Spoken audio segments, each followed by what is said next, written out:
When you are free, you're not going to be making money in the prison system.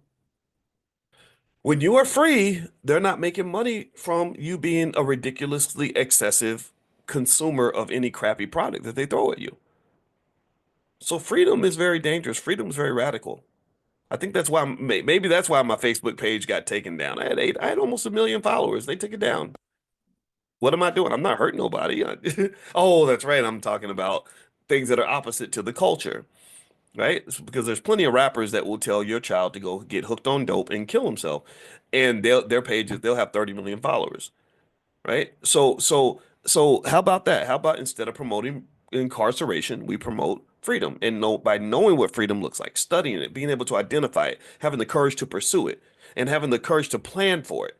You plan for it, it will happen. You plan for my child to be free. My child's a baby. I need my baby to be free. So I'm going to invest for that child. I'm going to teach that child. I'm going to make sure that they understand how the game works. I'm going to give them the game so that when they're little, they're not, and they grow older, they're not going to feel like they got left behind and forgotten and abandoned.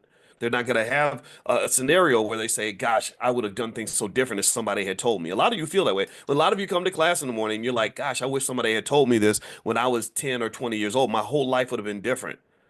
Well, I don't want your kids saying the same thing 50 years from now.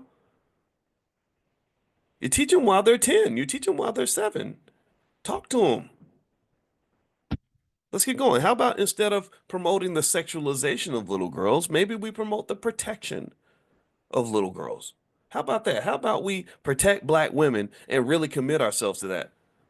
And I'm not just talking about the men, I'm talking about the women too. Some of y'all should promote the shenanigans and the sexualization and rapping Cardi B in the car with your little 7-year-old daughter in the back, or whatever. So I would say, because here's what I think. This is something I actually talked to my son about. I said the hard part about dating for you, he's really tall, by the way. So like if you see him and I say this is my son, you're immediately going to say that can't be your son because you can't make a child that's 6'9". He has a great father. His father is a wonderful man, and I am the bonus dad. So that and it's an honor for me. It's a privilege. I love black kids. I just love the kids in our house. Um, so that's another area where I'm a simp, apparently. Because I married a woman with children, but it's been a great asset to my life.